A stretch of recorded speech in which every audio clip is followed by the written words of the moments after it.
Honey, big news now.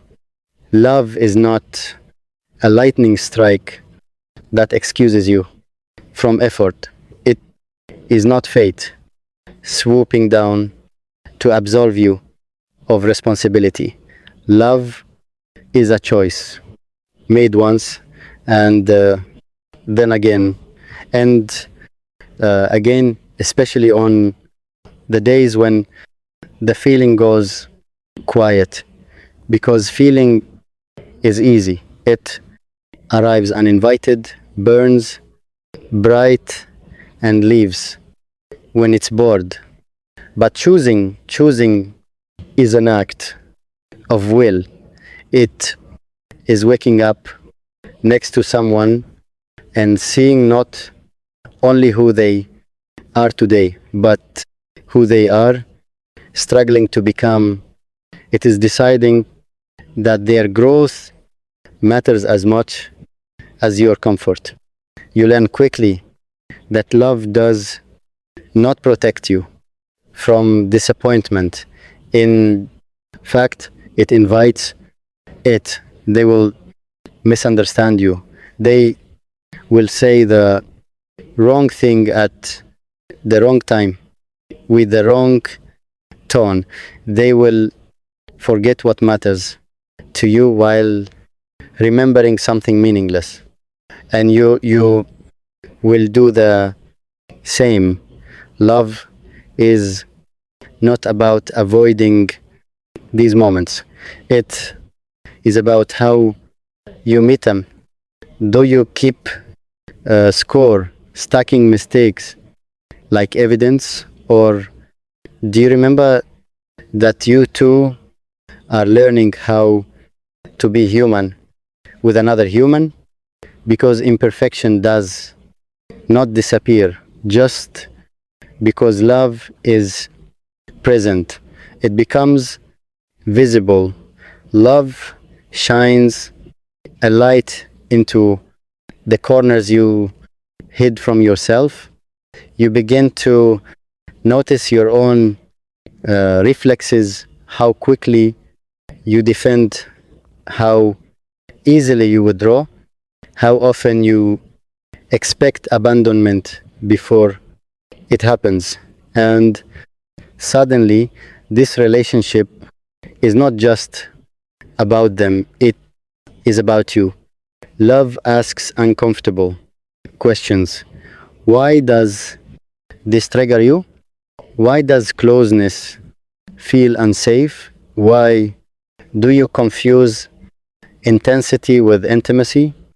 And the bravest thing you can do is not to run from those questions, but to sit with them while someone witnesses you without leaving. Choosing love means choosing honesty, even when honesty risks rupture. It means saying, I'm afraid, instead of pretending you're fine. It means admitting, I don't know how to do this perfectly, and trusting that perfection was never the requirement. You learn that commitment is not a cage, but a container, a place where growth can happen without fear of collapse. Love is staying curious when resentment tempts you to close your heart. It is asking, what are they trying to say, instead of how dare they? It is remembering that conflict is not the opposite of love. Indifference is. And when the illusion breaks, when the fantasy version of them dissolves and the real person remains, that is when love becomes real. Because now you are no longer in love with potential alone. You are in love with effort, with showing up, with repair, with quiet moments after the storm when both of you choose not to weaponize wounds.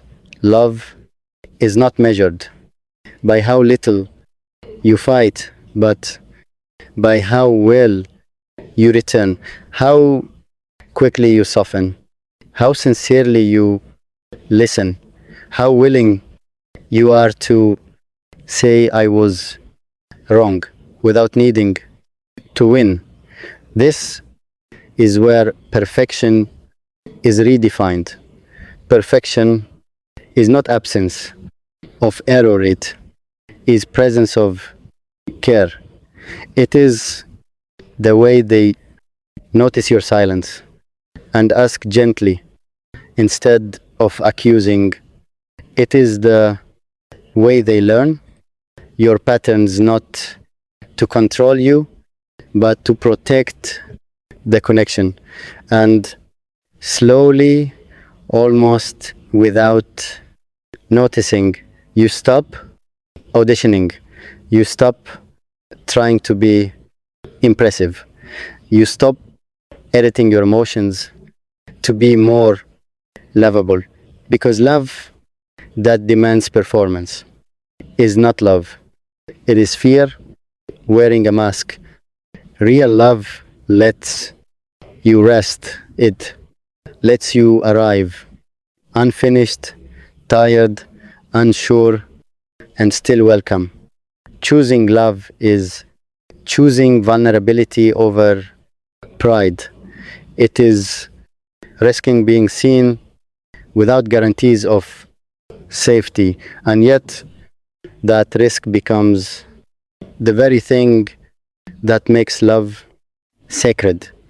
Because two people choosing each other with open eyes, aware of the cost, aware of the work, that is not naive, that is courageous.